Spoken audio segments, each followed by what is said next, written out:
मैं 100 दीपों का शहर बांसवाड़ा बोल रहा हूं।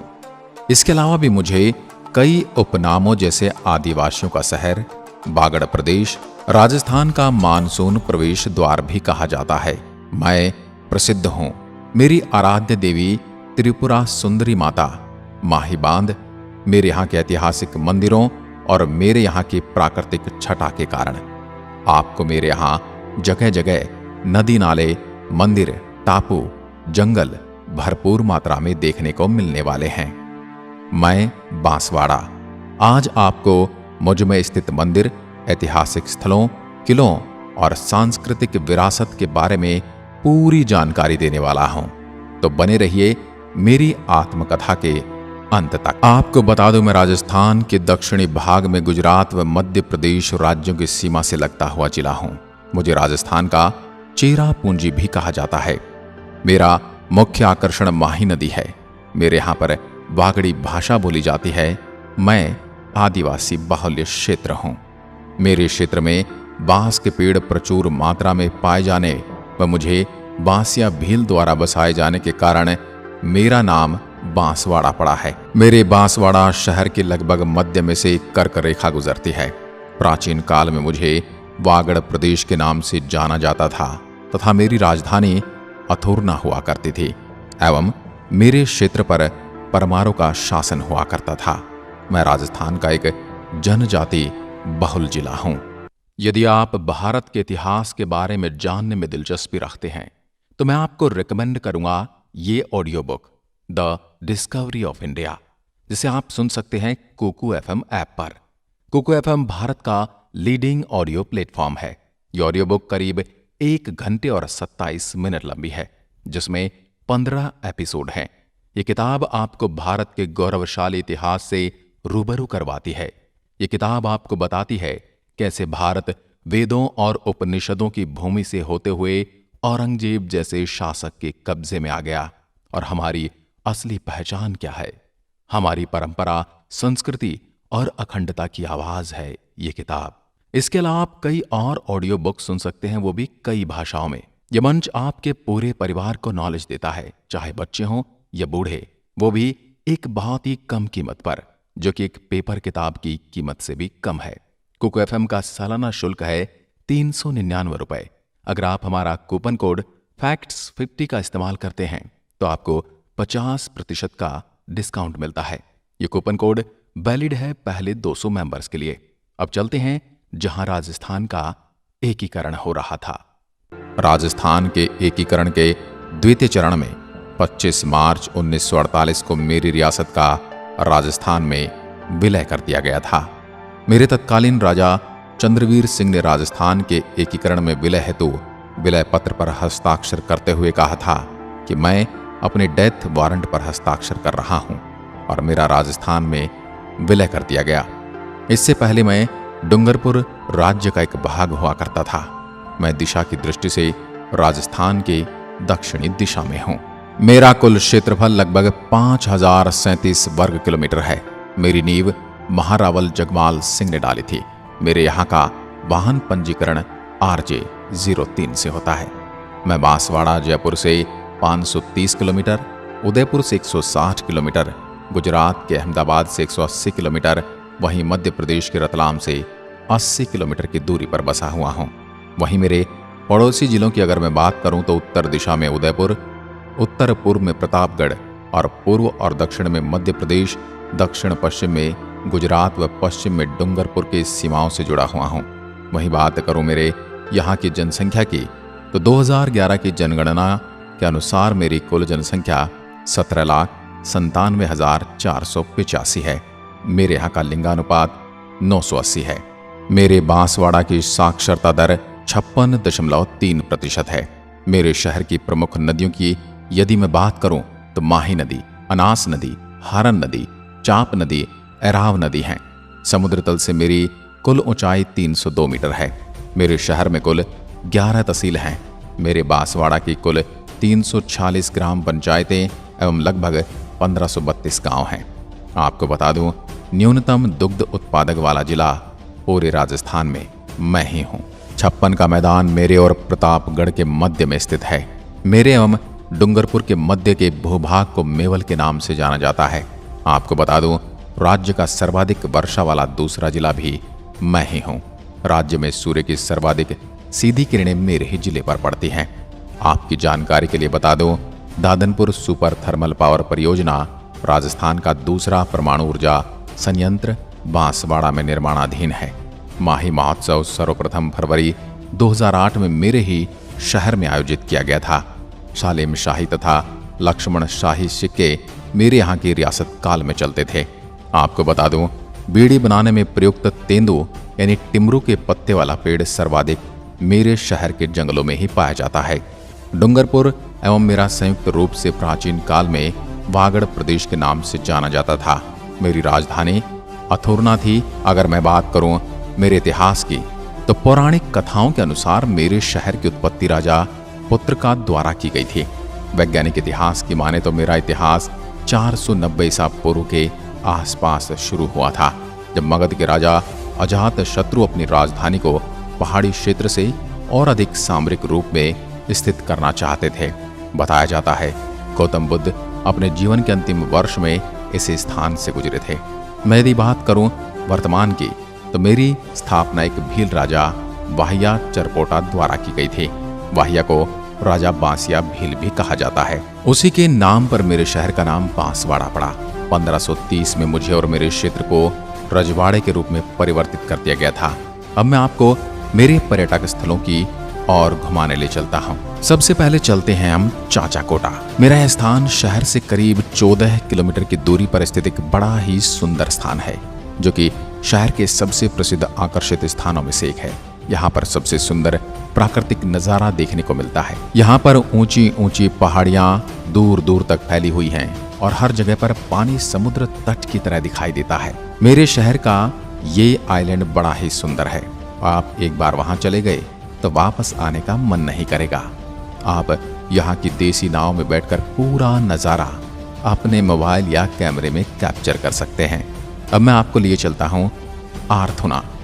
यह मेरा एक दर्शनीय पुरातात्विक पर्यटन स्थल है, जो कि सदियों पुराना होने के साथ साथ अत्यंत सुंदर भी है। इसके साथ ही मेरे इस क्षेत्र से कई प्राचीन मंदिर और मूर्तियां खुदाई के दौरान पाई गई हैं। प्राकृतिक सुंदरता और पौराणिक प्राकृतिक कला का यह बहुत ही अच्छा उदाहरण है, जिसे देखने के लिए देश विदेश से पर्यटन यहाँ पर खींचे चले आते हैं।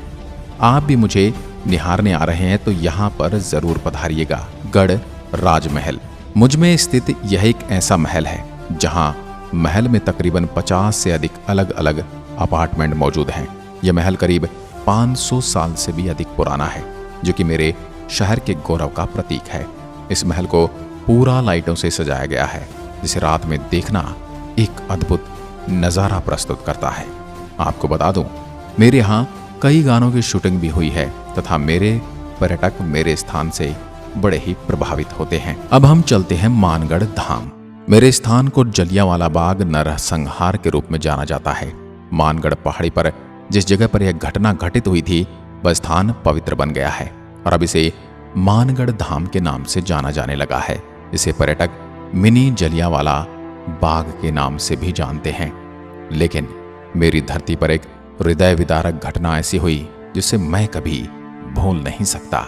हुआ यूं कि भारतीय स्वतंत्रता संग्राम के इतिहास में गुजरात राजस्थान की सीमा पर अवस्थित मेरे जिले के मानगढ़ में अंग्रेज सैनिकों द्वारा करीब 1500 आदिवासियों की हत्या की घटना दर्ज है, जिसे इतिहास के पन्नों में यथोचित स्थान नहीं दिया गया।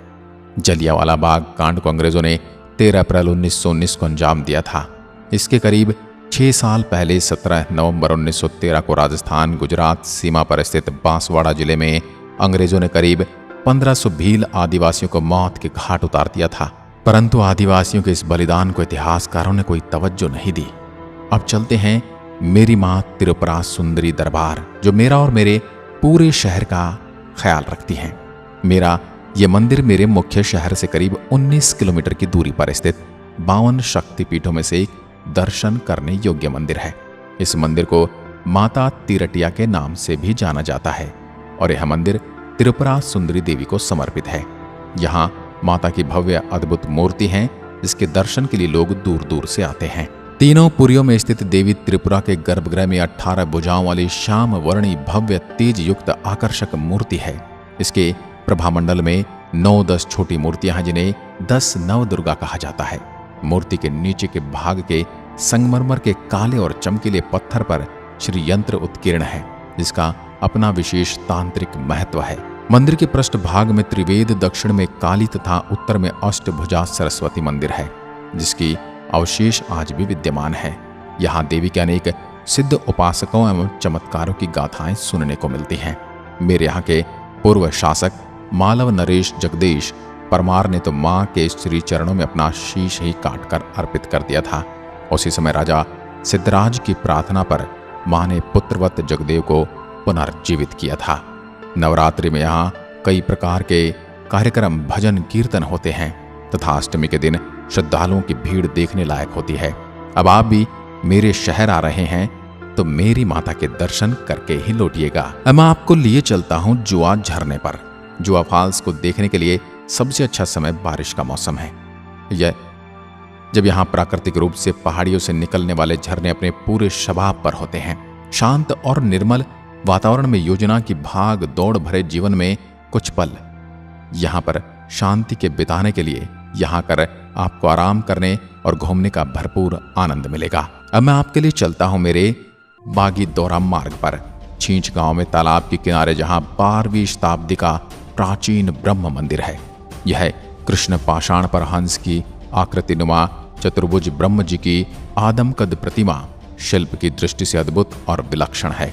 ब्रह्मा जी के बाईं तरफ भगवान विष्णु की दुर्लभ प्रतिमा श्रद्धालुओं की आस्था का केंद्र है। ऐतिहासिक तथ्यों के अनुसार खंडित प्रतिमा के स्थान पर वर्तमान प्रतिमा की प्रतिष्ठा विक्रम संवत 1503 में महारावल जगमाल सिंह द्वारा करवाई गई थी। यहाँ के शिलालेख हैं जिसमें विक्रम संवत 1952 का उल्लेख है कि जिसके अनुसार कल्ला के पुत्र देवदत्त ने इस मंदिर का निर्माण करवाया था। मंदिर में सप्तऋषि जी और ब्रह्मा जी की मूर्ति भी है। कहा जाता है कि यह मूर्ति अजमेर के पुष्कर में स्थित मूर्ति से बड़ी है। अब मैं आपको लिए चलता हूँ मेरी आनंद सागर झील। मेरे यहाँ आनंद सागर नाम की झील है जो राजस्थान की एक कृत्रिम झील है। इस झील को बाई तालाब के नाम से भी जाना जाता है। इस झील का निर्माण महारानी जगमाल सिंह की रानी लंची बाई ने करवाया था। आपको बता दूं मेरा यह स्थान पवित्र पेड़ों से घिरा हुआ है जो कल्प वृक्ष के रूप में जाना जाता है।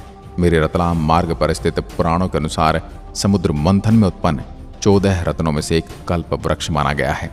मान्यतानुसार पीपल एवं वट वृक्ष तरह विशाल या वृक्ष मनोकामनाएं साकार करता है।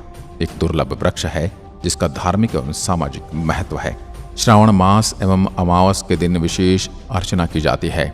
यहाँ पर भी अवश्य आइएगा। अब हम चलते हैं मुझसे 40 किलोमीटर की दूरी पर दिगंबर जैन अतिशय तीर्थ अंदेश्वर पार्श्वनाथ जी, जहाँ सभी धर्मों का आस्था का केंद्र है। मेरे इस मुख्य मंदिर में जैन तीर्थंकर पार्श्वनाथ जी की पद्मानस्त कृष्ण वर्ण पाषाण प्रतिमा है।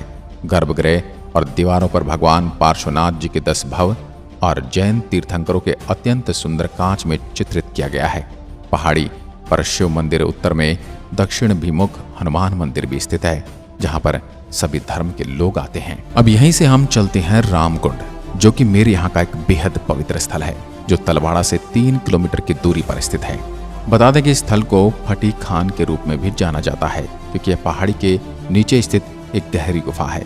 इस जगह के बारे में ऐसा कहा जाता है कि भगवान राम अपने वनवास के समय इस जगह पर आए थे। चट्टानों से बनी बड़ी गुफाओं में शिवलिंग एवं अन्य प्रतिमाएं हैं। गुफा के तल में जलकुंड है, इसे राम कुंड कहा जाता है। ऊपर से देखने पर एक पहाड़ी है जहां हरियाली एवं प्राकृतिक सौंदर्य से पूर्ण यह स्थल मनोहारी है। यहाँ एक बड़ी गुफा भी है और मान्यता है कि वह गुफा घोटिया आंबा तक जाती है। अब आपको लिए चलता हूँ डायलाब झील। डायलाब झील मेरे यहाँ का प्रमुख धार्मिक स्थल है। यह झील अपने प्राकृतिक सौंदर्य के लिए जानी जाती है। मेरे यहाँ से 18 किलोमीटर की दूरी पर स्थित माही डैम संभाग का सबसे बड़ा बांध है। आपको बता दें इस डैम में 16 गेट और यह 3.10 किलोमीटर लंबा है। जब यह डैम पूरी तरह से भर जाता है और इसके गेट खोले जाते हैं तो यह दृश्य बड़ा ही अद्भुत होता है। अगर आप मेरे यहाँ आने की योजना बना रहे हैं तो आप माही डैम को इसमें जरूर शामिल करें।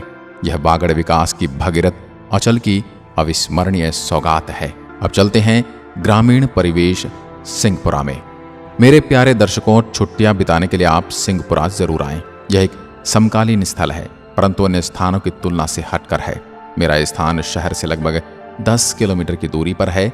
सिंहपुरा में एक सुंदर झील है, छोटी पहाड़ियों, एक जंगल और चारों ओर हरियाली नजर आती है तथा यहीं आपको घूमने के अन्य स्थानों से अधिक प्राकृतिक सुंदरता देखने के अवसर मिलेंगे।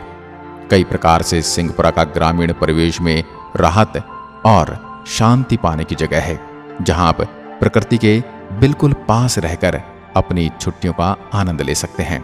अब आपको लिए चलता हूं भोले मादरेश्वर मंदिर। मेरे शहर के उत्तर पूर्व में स्थित मादरेश्वर महादेव का मंदिर शिव भक्तों की आस्था का केंद्र है।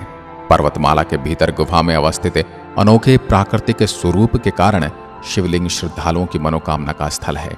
यहाँ पहाड़ी के ऊपर से शहर एवं प्राकृतिक सौंदर्य को निहारा जा सकता है। श्रावण मास में बणेश्वर से मादरेश्वर तक कांवड़ यात्री बणेश्वर से पवित्र जल कलश में भरकर पैदल ही यहाँ पहुँचते हैं। मैं इस कांवड़ यात्रा से आनंदित हो जाता हूँ। चारों तरफ हर हर महादेव और बम बम भोले के जयकारे गूंजते हैं। तत्पश्चात मादरेश्वर का जलाभिषेक करते हैं। साथ ही मेरे यहाँ शिवरात्रि में सबसे बड़ा मेला भी लगता है। अब हम चलते हैं तलवाड़ा मंदिर। मेरे शिल्पनगर तलवाड़ा में तिरुपरा सुंदरी मार्ग पर स्थित सिद्धि विनायक मंदिर आस्था का प्रमुख केंद्र है।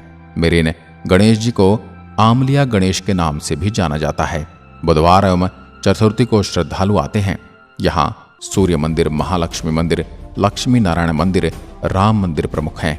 अब चलते हैं घोटिया अंबा माता धाम, जहाँ अन्य केलापानी, पांडव कुंभ और घोटेश्वर महादेव मेरे यहाँ के प्रमुख पवित्र तीर्थ हैं। ऐसा माना जाता है कि पांडवों ने अज्ञातवास के दौरान कुछ समय घोटिया अंबा स्थान पर व्यतीत किया था। यहाँ पर पांडवों की प्रतिमा लगी हुई है। यहाँ पर चैत्र अमावस्या को विशाल मेला लगता है। घोटिया अंबा से कुछ ही दूरी पर सुरंग से जुड़ा हुआ भीमकुंड स्थित है। इसे आदिवासियों का दूसरा कुंभ भी कहा जाता है। मेरे इन पर्यटक स्थलों के अलावा भी मुझ में कई ऐसे स्थान हैं, जैसे सवाई माता भंडारिया, पाराहेड़ा एक प्रसिद्ध शिव मंदिर, कागदी पिकअप वियर, विठल देव मंदिर आदि मेरे प्रमुख स्थान हैं। तो मेरे प्यारे दर्शकों, ये थे मेरे कुछ पर्यटन स्थल जिन्हें आप आकर अवश्य देखें। अब बात कर लेते हैं थोड़ा परिवहन के बारे में। अगर आप हवाई जहाज द्वारा मेरे यहाँ आने की योजना बना रहे हैं तो बता दूं कि यहाँ का निकटतम हवाई अड्डा उदयपुर, जो कि 160 किलोमीटर की दूरी पर है, जो भारत के सभी शहरों से कनेक्ट है। ट्रेन द्वारा मेरे यहाँ की यात्रा करने वालों को बता दूं कि यहाँ का निकटतम railway station Ratlam railway station है, जो 80 किलोमीटर की दूरी पर स्थित है। मेरे यहाँ पहुँचने के लिए सड़क द्वारा यात्रा करना काफ़ी अच्छा है। राजस्थान के प्रमुख शहरों से और अन्य राज्यों के शहरों से यहाँ के लिए सभी बसें उपलब्ध हैं। तो मेरे प्यारे दर्शकों, कैसी लगी आपको मेरी ये आत्मकथा? मुझे लिखकर ज़रूर बताइएगा, क्योंकि आप सभी के कमेंट पढ़कर ही तो हमारे मन को ठंडक मिलती है। मैं जो मेहनत करता हूँ वो सब आप ही को समर्पित है। आज की वीडियो में बस इतना ही। जय हिंद, जय भारत।